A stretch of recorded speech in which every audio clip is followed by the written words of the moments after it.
Hi, my name is Rod Khleif, and I'm the host of the Lifetime Cash Flow Through Real Estate Investing podcast. And every week I interview multifamily rock stars, and we talk about how they've built incredible wealth for themselves and their families through multifamily properties. So hit the like and subscribe buttons to get notified every Monday when a new episode comes out. Let's get to it. Welcome to another edition of How to Build Lifetime Cash Flow Through Real Estate Investing. I'm Rod Khleif, and I am thrilled you're here. And we have an unusual guest on the show today. And I'll say unusual because usually I've got multifamily operators that have hundreds or thousands of doors on. But today we've got a gentleman named Yakov Smart, and he is an expert in maximizing LinkedIn. And really in utilizing that platform to create reach and tap into potential investors to invest in your deals. And I thought, you've heard me talk on this show time and time again how you have to create reach and you have to find a channel for that reach, be it a podcast like I've done or YouTube or Instagram. Well, here we are with LinkedIn. So without further ado, Yakov, welcome to the show, brother. Hey, great to be here. Thank you for having me. Absolutely. So let's talk about your experience as it relates to LinkedIn and some of the things you've done, and then we'll drill down on some details. So please kind of share a little bit of your story. Yeah, absolutely. So I always start my story in a bit of an unusual place because I've been on social media pretty much my whole life. I mean, I'm in the generation that grew up with social media. I've been on social media since the 8th grade, and I got my start on MySpace, using MySpace to try and MySpace. Wow. Yeah. Wow. Okay. That's where I started on social media. And I've always been fascinated with marketing and online and how things work. And I started my first online business as a college student. I wrote an ebook on how to succeed in college, and I started to learn how to market that online. So I've been in the online marketing space for a considerable amount of time. And the way I got onto LinkedIn was I was working a job selling software and software sales. And for me, it was a big thing to reach the decision maker and try to book an appointment. And unfortunately, I was doing a lot of cold calling and it was just driving me crazy. It wasn't going too well. People weren't picking up. People were saying some not so nice things, as anyone who's ever cold called can probably knows. Sure.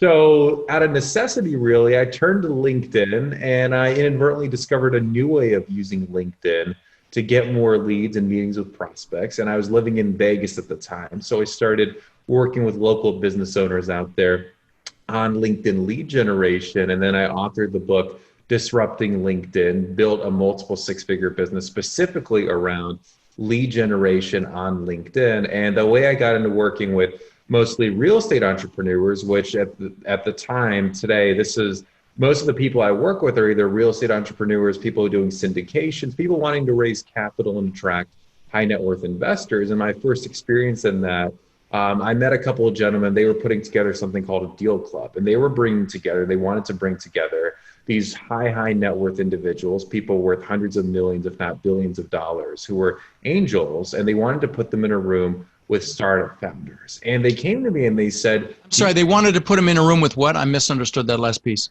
Yeah, they wanted to put them in a room with people who were founders of companies. Gotcha. Okay. And they were brokering the deal and they were making. Gotcha. Yep. Little piece of the deal. Got it. Yep. So they asked me if I thought it was possible to reach these really high net worth individuals on LinkedIn and get them to engage and build trust and get them to come to the deal club. And I said that I did. And we developed a system for reaching those types of people. And that's when I started to realize the world of raising capital, the world of, reaching those type of high net worth, affluent individuals on LinkedIn. And at around the same time, I've had some people in the real estate space who were influencers reach out to me. And, I've done some things with other people in the space, real estate entrepreneurs, around making key contacts and raising capital to the point where today, my biggest focus, like I mentioned a moment ago, is in working with syndicators and real estate entrepreneurs who want to attract what I call A-list investors who can invest in their projects. Okay. So the elephant in the room, how? Lay it on us, okay? Don't hold back. Okay, the more you give, the more you receive. So give lavishly right now, my friend. So how does somebody get going on LinkedIn? So let me give you, speaking of elephants in the room, let me give you the big problem that a lot of syndicators have if they want to raise capital online or on LinkedIn. Okay. And that big problem is trust, right? I mean, because what a lot of people don't understand, it's one thing to network in person and talk to somebody in person versus online. They don't know you from Adam, right? And so to get that person to trust you, and that's the majority of my focus in terms of messaging in the actual system, is how can you accelerate trust? How can you build trust with that individual who doesn't know you yet, to the point where they've raised their hand and expressed interest, saying, okay, this is interesting. I want to find out more about this, right? So here's the methodology, and I can go into as many specifics and details. Well, let's drill down on this, man. This is exciting, and we'll give people, access to how they reach you if they want to go deeper. But let's add some value today. So it's, I suppose it starts with your page. Yes, it starts with having a credible, what do you call it, homepage, or what do you call it on LinkedIn? I don't know what it's called. LinkedIn profile. And there's a step before that that a lot of people overlook. So I'm glad you brought that up. Right. All right. Let's go step by step, please. The first step, it starts with your list. Okay. It starts with figuring out who's this for, right? Because your page and your messaging and everything you do is going to be very different if, for example, you want to attract college professors to invest with you versus tech founders, right? They see credibility differently. You build trust differently. So in my methodology, I talk about magnetizing for your list. So by the way, another word for list would be your avatar. Who's the person you're going after? Like for me in my thought leadership business, it's an analytical person, typically engineering or IT background. I have a lot of women, but probably 80% of them are males from 35 to 52 or 3. So is it how tight do you break down the list? Let's talk about that. So on LinkedIn, there's a number of different variables you can use. I tell people to get as specific as possible, because online you have a split second to grab people's attention. So right. If you can get that specific, if you can say we want engineers, or, a lot of my students, they, for example, want people working at Google, at Amazon, in project management. Great. You can identify those people on LinkedIn and have a list. But what's as important as building that list using LinkedIn is also understanding, how do those people communicate, what's valuable in their eyes. And based around that list, magnetizing your messaging, which is the second component, which is accelerating trust. Okay. But just hold on, if you don't mind, before we go to that step. So talk about some of the metrics inside of LinkedIn that you can search under, or you can just let's go just a little one step deeper before we move on to the magnetization here. Yep, absolutely. So in the magnetization, the list building, you can search. So there's the free search, which is pretty powerful and prolific as it is. And then the sales navigator search for people that want to get people. Inside of Sales Navigator, there's about 15 different filters, and they're constantly adding. But you can, for example, target a zip code. So if there's an affluent zip code in your area and you want people within 10 miles of that zip code, it's an angle, right? All these are different angles. All these are different variations. So I want people to think about it like that. Okay. So you've got your list building angles. Okay. So you've got your geography's one. Years of experience working at a company is another one, right? So if somebody's been at a company for a certain amount of time, they're more likely to have a retirement account, for example, another angle, right? Another piece is their level of seniority at a company. So you can have, for example, somebody who's a manager level, somebody who's a VP level, somebody who's the C-level, right? So it's different audiences. Then some other filters out there, you can actually go by interest in different groups. So it's one thing to find dentists, right? It's another thing to find dentists who are interested in real estate investing, two potentially very different people. So that's the edge. You want to really get in on behavior, right? A couple other filters out there. You have, for example, if you're looking for military, you can find people that are serving in the military or have served in the military, for instance, right? And a few more that are available back there is also, somebody's years at a current company, right? So how long, they've been at the company and what company size they're at, right? Because especially if you're drilling down on corporate employees, you can look at people at companies with 10,000 plus employees. You can look at people at small businesses. There's those different types of variables. Does that answer your question, Rod? Yeah. I assume you don't have income, because that's really not a question inside of LinkedIn. Do you have age? Does age come into play? The way to do age is years of experience. Okay. Okay. So that's how you get around it. Okay. All right. Yeah. Because LinkedIn honestly is really, I think was driven by connecting employers with employees. Correct. And so maybe that ties into the whole, hey, you can't ask somebody how old they are when you're interviewing for, I don't know. I'm just spitballing here. Okay. So the next step was magnetizing something or other. Please continue. We talked about magnetizing lists, right? So it's thinking about, and I'm big on, you mentioned engineering, I'm big on reverse engineering a process, right? Okay. So the outcome that people are wanting to accomplish here is get that investor to raise their hand, have a conversation, invest in your deals, okay? And then tell their friends about it, obviously. So it's reverse engineering. What's the approach going to be? So the next piece is accelerating trust. There's three core components of LinkedIn messaging that we can get into here. First one you mentioned a few minutes ago, and we'll talk about each one separately. Okay. First one is the LinkedIn page, LinkedIn profile, and that's a personal LinkedIn profile, okay? And I'll come back to it in a second. The next one is LinkedIn content, so what you're posting on LinkedIn. And the third piece is what I call a LinkedIn Messenger funnel. Okay. Okay. So you said LinkedIn content. You're breaking up just a tiny bit, so you might want to adjust your mic. But the third one was LinkedIn what? LinkedIn Messenger funnels. Messenger funnels. Got it. Okay. Interesting. Okay. Well, let's drill down on those. Awesome. So the profile piece is, and can you hear me okay? I want to make sure my audio is good. Yeah. I'll let you know. I think we're okay. Yep. Okay. Cool.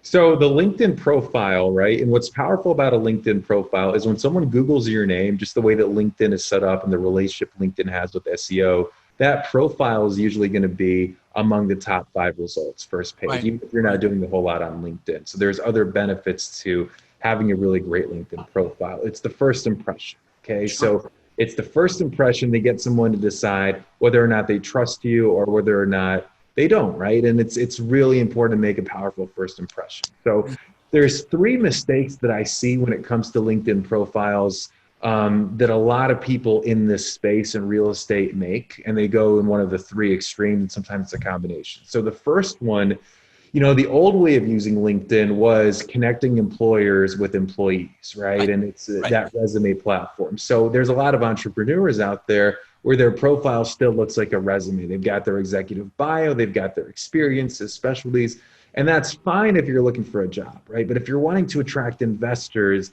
there's a whole different layer to it, right? So I don't encourage people to just have a corporate resume there, because your investors need to know what's in it for them, right?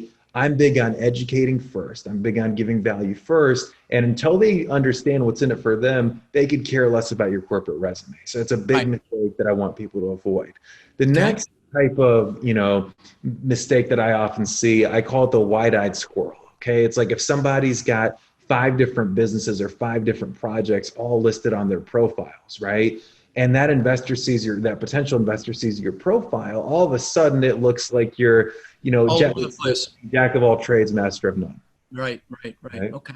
So I see a lot of people doing that. And now that's not to say if you've got multiple businesses, right? What I recommend to people is, when you tell your story, you weave that in. So maybe you had an experience in one business and now you're doing real estate syndication.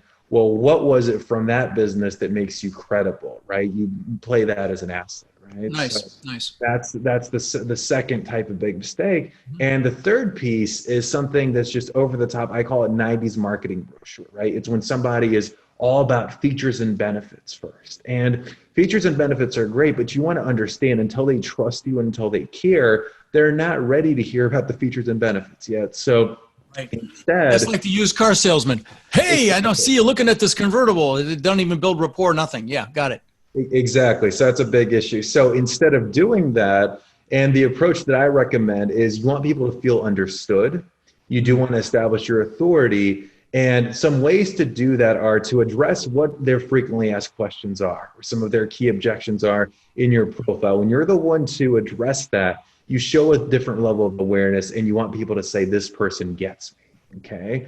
And it's also understanding that you want to, just like visually, this is online, most people are scanning first, so you want to make sure that you're putting 2-3 sentences at a time at most. You're not clumping into long paragraphs. Otherwise, it just becomes People Interesting. just won't read it, right? So LinkedIn is the brevity is power on LinkedIn. Then 2 to 3 sentences. Interesting. I didn't know that. Okay. 2 to 3. Now that's not the entire profile, but there is a character limit, right? So brevity in each. Oh, we're on the profile. We're on the profile still. I'm sorry. I was thinking posts. Okay. So Well, on we'll the get into posts in a second. Yep. Okay. Okay. All right. So on the profile piece, it's just breaking it up into these short paragraphs, using symbols, having featured content. So if you've been featured on podcast, media, definitely having that on your profile is important. Another thing, and before Where does that go? Where does that go in the profile? Featured content. Is there a place for it? there's a section for it. Yep. Okay. Great. Okay. Okay. Great. Yep. So, and the last thing that I'll say about profiles is there's a place to have your cover photo, right? So you've got your picture of yourself on LinkedIn. You've got your cover photo too, right? So it's important to have that cover photo stand out, be aligned with your brand, look really good, look really sharp. Yeah, I'm taking notes furiously because I probably, my picture probably still, probably still have dark hair, no beard, and definitely don't have featured content in there. So this is good stuff. I hope you guys are taking notes as well. Okay, so that's it on the profile. And so now we talk One other thing that I want to mention with that's a recent change to LinkedIn actually is LinkedIn business pages, right? So we've been talking about personal pages, personal profiles, and that's what you're going to use to make contacts who are potential investors. But your LinkedIn business page, it's important to have one because it adds more credibility. And LinkedIn business pages right now, without going down this rabbit hole too much, are a lot like Facebook business pages were back 2011, 2012, right? Where you could get a lot of organic exposure without having to pay to play on your content on your Facebook business page. That's how LinkedIn business pages are right now too. So I recommend people, if you don't have a LinkedIn business page, definitely make one, and it's a great another place to syndicate content. Okay. So, all right. So now let's go into well, where were we going to go into next? Forgive me. We were going to go into content. Content. All right, fantastic. So I'm dying to hear this. I think I hope I think I know where you're going to go with it, but I've been wrong before. So what kind of content do they want to see on LinkedIn, or do you want to put on LinkedIn? So let's start with some big misconceptions, right? Because there's a lot of gurus out there saying that you should be posting 5 times a day, and that's complete BS. I don't recommend anybody do that, right? Because that's overdoing it. And it's a lot of time, and the upside for that isn't that great, right? So instead, you're looking for 3 things with your content. You're looking for relevance. So you want to make sure it's relevant to that specific investor. Okay, what's in it for them? You're looking for visibility, and that's understanding the algorithm, understanding what post LinkedIn is going to put in front of people. And you're looking for credibility. You want content to ultimately move people towards trusting you more and move them towards wanting to find out more about working with you, right? Or about investing in your project. So there's a lot of different types of content on LinkedIn. Some big ones right now, and this is evolving, this is changing, day by day pretty much, because LinkedIn Live is sort of coming out, and it's coming out strong right now. It's being beta tested by a group of users. But my prediction is, here in the next 6 to 12 months, everybody's going to have access to LinkedIn Live. So you're going to be able to live stream. And, with that being said, video is doing really well on LinkedIn right now. Video is getting about 5 times the exposure of other posts. So video is a great. So is the video actually recorded right on LinkedIn, or do you do it on YouTube or Wisty or something like that and embed it? To get more visibility, you want to do native video. So you want to upload it directly into LinkedIn. Upload it into LinkedIn. Got it. Okay. Well, let's go back because you blew through something that I'm not going to let you get away with here. We talked about relevance, visibility, and credibility. Can we drill down on those, please? Absolutely. So what happens is when you connect with somebody on LinkedIn, LinkedIn has this, and no one knows how it works. It's super secret. And I kid you not about this artificial intelligence algorithm. Right. And some rocket scientist somewhere is working on this day by day. But basically, its job is to say, do these people care about each other? Or what does this person care about? Because the way that they make money a couple different ways. One of the ways they make money is by keeping you on the newsfeed longer, because you see more ads, you're more engaged, it generates revenue from them. And Microsoft bought them a few years ago. So they've sort of shifted the way they do content. They've shifted the platform in a lot of ways. Monetized it effectively. Yeah. Right. Yeah. So when it comes to that relevancy piece, right? If you and I, Rod, if we go and we connect on LinkedIn today and I post something, LinkedIn wants to know, do you care? Do you care about what I'm posting, right? So it's going to be much more likely that it's going to put what I posted out in front of you, because it wants to see if you, and get this, not just whether you like, comment, or share, but this algorithm can see how many seconds you're spending on looking at the post. So if you stop scrolling, you're on the post, it's like, wait a minute, this guy cares. I'm going to show this to him again. Okay. Can I make an embarrassing confession? I don't think I've ever responded to a comment on LinkedIn. I'm prolific on Facebook, but I've ignored LinkedIn. So this is why I'm fascinated by this conversation, because I need to, obviously change that. Because I'm certain, even though you say, FaceTime is important, I'm sure commenting and responding and all that is certainly going to trigger that algorithm as well. Yes? Absolutely. So one thing I teach in our program is called 3x3x3, and I'll share it with you here. It's a really actionable thing that anyone can do, whether they've been on LinkedIn for a while or they're just starting out. So you take 3 minutes a day. You go through your news feed. There's also LinkedIn news. You can do this too, and different articles from influencers. There's different ways to find content. You pick 3 pieces of content, okay, that are in the news feed. There is some that are relevant to you, that are relevant to your investor, okay? And what you do, because what's great about LinkedIn, there's a lot less engagement in general. There's a lot less likes and comments than a place like Facebook, right? It's more of a one-to-one platform in that sense. So all you're going to do is you're going to pick that post. You're going to take a quick look at that post. You're going to give it a like, okay? And you're going to comment, okay? And you're going to comment. The first thing you're not just going to say great post, okay? Even though that's better than nothing. You're going to say good post, insightful, whatever. You're going to acknowledge, and then you're going to ask a question, okay? So what happens when you do that? First of all, you get that person's attention. They're probably going to fall out of their chair because they're not getting a ton of engagement as it is. So they're like, who's engaging? And it's much easier for them to respond to that conversation out in the open than even in the DM. It feels a lot more public. Now their post is recirculating, and LinkedIn is going to be saying, okay, this person's an active user. So then when you go and post something, you're going to have more favor with the algorithm. So you're absolutely right about that. Interesting. Okay. Got it. So that's the 3x3. 3x3x3. By 3. Okay. Got it. Okay. So relevance. We talked about relevance. I guess we talked about visibility as well a little bit as part of this. Anything to add? What's that? Anything to add to relevance and visibility that we may have not touched on? Well, visibility is a rabbit hole, right? Because there's sort of, it's a changing hierarchy of what LinkedIn is pushing out there. Like, for example, the time that we're talking, LinkedIn polls just came out, right? So you can post a poll on LinkedIn, and those are getting a lot of visibility because it's a new feature. So good rule of thumb, new feature comes out, use it, because LinkedIn rewards people using new features. What's cool too is if you're doing this from your personal profile, LinkedIn actually shows you the post. It actually shows you how many eyeballs you got on your post from what you posted, and that's your personal profile. Okay, so that's included as well. And what's important about visibility, and this is a nuance that I want people to understand, right?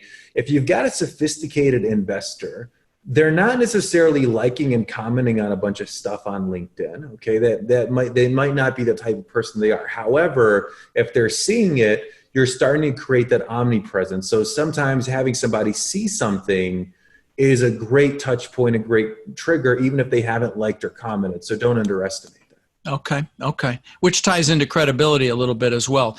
What else drilling down on credibility, is there anything else you would add there? Just being mindful of what they care about. I'm not big on, there's content posting services out there, or there used to be, that would pull content from online and just plop it up on LinkedIn or social media. And that usually doesn't, establish credibility, because if your investor is savvy, they know that, someone just did that for them. There's very little thought. So if you're going to share content, have a little blurb around it, right? Offer your insight. There's something happening in the market. There's something trending. You position yourself as the authority, offer your bit of insight with that. Don't just post things and leave it to chance. Okay. All right. So what's next? So next is the LinkedIn Messenger funnel. And LinkedIn Messenger. This is favorite part. Okay. This is where you have the ability to, as a real estate entrepreneur, to go out there and generate investor leads on your own terms and put yourself back in control. This is the ability to attract investors on demand. This is the ability to go out there, that targeted list of potential investors, to start building relationships from anywhere, with people from anywhere in the world, really, as long as they're on LinkedIn. And you can reach that decision maker directly on their cell phone. Okay. So first thing is, you have, and there's different automation tools available too, but basically think about it as, it's more like a drip campaign on email, but just through LinkedIn. Okay. So what that means when we talk about a funnel is you don't need to build other infrastructure outside of LinkedIn necessarily to have this up and running. Okay. To have what? I'm sorry. To have what? To have the funnel up and running. Oh, gotcha. Okay. Okay. So you want to think about it as a series of multi-step messages that are geared towards building the relationship, that are geared towards getting that person to raise their hand. So let's say you have a series of 3 or 4 messages, for example, right? Okay. So what you're going to do is, using the automation software, you plug in your list. So let's say you've got a list. Okay. So stop for 1 second. So is the software hosted by LinkedIn, or are these outsourced solutions? No, these are outsourced third-party type of software solutions. Give us an example of a couple of them. So there's a few different ones. There is, what's it called? Who do you like? So I like ClickIn is a good one. ClickIn. Okay. B2B Prospect Tool. WeConnect is a good one. Okay. There's one called Meet Alfred. So those are a few different ones, and there's different strokes for different folks in terms of features on the side. Okay. All right. Fair enough. All right. So 3 to 4 messages, which is really enlightening, because like any sales process, you need to touch them multiple times. And so what might be in those? Oh, please continue. Forgive me. So I want to talk about the tactical setup, and then we'll talk about what might be in those messages. Okay. Got it. So what you're going to do is, let's say you've got your messages written, you've got your list built, you're going to plug it into the platform. Okay. So you're going to plug it into whichever software you're using, right, and it's going to actually do that outreach for you. So you can reach up to 100 people a day with those type of messaging. And until they respond, the follow-up is done for you too. So it's 90% automated, which is really, really cool. And then once that list has expired, you just plug in your next list, and that way you're constantly filling that pipeline. You're constantly adding that lead flow, and different types of softwares. There's different ways of segmenting your list. There's different CRM capabilities as well. Sure. Okay. So as far as the actual messaging, right? And I want to distinguish, we're not talking about sending sponsored InMail here, right? Because LinkedIn also has a feature called sponsored InMail, where you can pay to send people messages. It gets very, very expensive. And at the top of that message, it says sponsored in big letters, right? Right. So automatically what happens, sales radar goes through the roof, right? Right. So what you want to do instead, the very first thing is you want to connect with that person. And that you do that by sending a connection request. Now, as far as what to say in that connection request, a lot of people get creative. Some people even start talking about that they're a syndicator right away and start talking about deals. Please don't do that, okay? Right. It's way too early to have that. Instead, just, if you've got mutual contacts, let people know your reason for connecting. Hey, we have mutual contacts, some similar interests. Would you be open to connecting, right? That connection request, that type of messaging is going to get you the highest response rate, because I want you to understand there's 3 types of connections on LinkedIn. Okay. This is really important. There's first degree connections. So Rod, if you and I are first degree connections on LinkedIn, I can message you directly. Okay. Mm-hmm. As many times as I want. Okay. We can have a direct back and forth. There's no filter, right? Mm-hmm. If we're second degree connections, that means that you and I have at least one mutual connection. Okay. Mm-hmm. And if you and I have at least one mutual connection, okay, then you're going to be able to see who that connection is on LinkedIn. And the likelihood of you responding, it becomes you're a much warmer contact. And then there's the third degree where you have 0 mutual connections with people. Okay.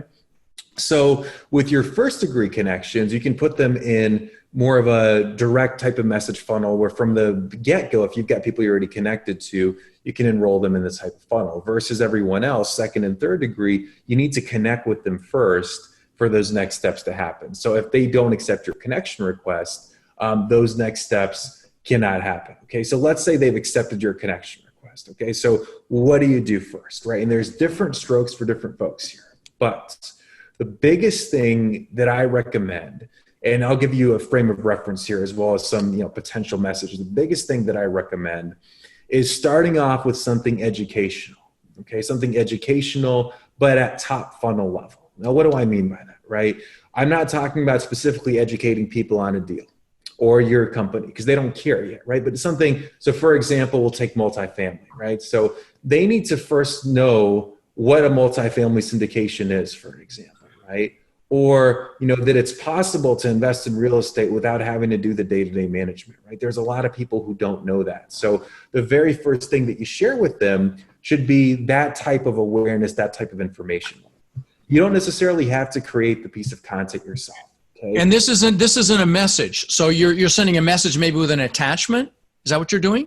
Direct link. Mm-hmm. Got it. Okay. Direct message with an attachment, and it's educational, of course. I mean, education-based marketing is really the bell of the ball at this point. That's what we're doing with the podcast right now. We're educating, and so it's marketing for your services and the things that I'm doing. So awesome. So direct message with some sort of an educational content piece. Got it. Not selling yourself, just educating. Absolutely not. And no call to action. This is important. Right. No, like PS, go, let's book a call. Here's my calendar. Right. Yeah, no. Absolutely not. Okay.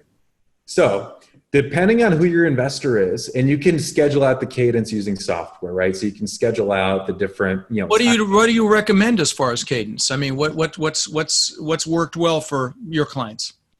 I usually, from the very first message, so between connecting and the first message, I usually give them a 24-hour window, not the immediate, because then it just looks like something is odd, right? The thing about automation, it's like plastic surgery, right? I mean, good plastic surgery, you shouldn't really be able to tell. That's how automation needs to be. Okay.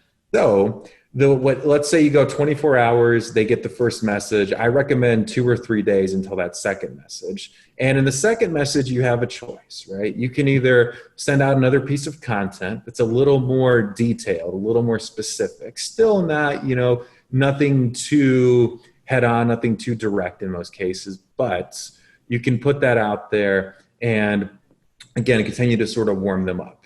Mm-hmm. Or what I prefer to do in a lot of cases, depending on who the audience is, now you say, okay, so you acknowledge the content, and then you ask them a question. You ask them a question to gauge their interest, right? So have you ever thought about, or do you ever, or are you familiar with, right? Just a question where they're going to be able to respond and show you where they're at. And if they thought about it, or if they're interested, they're going to raise their hand and say yes. And then so this is on the second message. You haven't warmed them up any more than that. Yep. So they've seen a piece of content and you're asking, and the question isn't, hey, do you want to invest in this, deal? No, absolutely not. First of all, that's illegal with different SEC requirements. That's not what we're talking about at all, but it's asking them a question. It's an invitation to get them to give an example. Give an example. Have you ever thought about investing in real estate? Okay. Simple enough. All right. Question. Mm-hmm. To sort of see where they're at.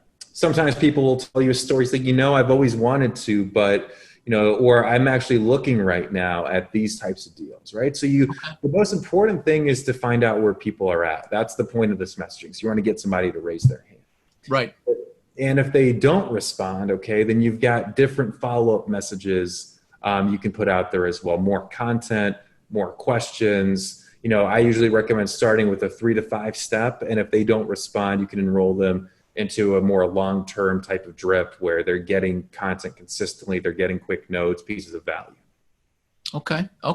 So instead of posting, how many of these messages to your level first degree can you send a day? You can send up to 100 a day, not 100 to one person, 100 total. Right. 100 a day to first degree. Okay. Mm-hmm. Okay. Wow. And so let's say they don't, okay. So then you put them in a drip. So that's it. That's pretty much. So, as far as posting, speak to that a little bit, putting content out there that anybody can see. What are your thoughts on that? Because that's all I've ever done there. I've never really done the direct messaging thing. Shame on me. Well, it's an 80-20. And a lot of people are like that where they, think that it's all about posting. Direct messaging creates more intimacy.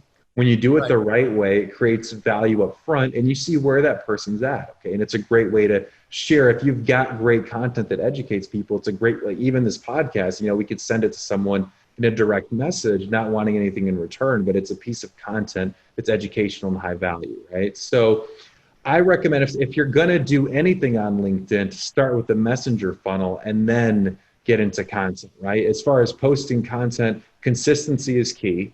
If you're worried about what to post, start by engaging with others' posts. You're going to get a lot of the same benefits. And then posting wise, starting at something you can commit to, whether that's once a week, whether that's once a day.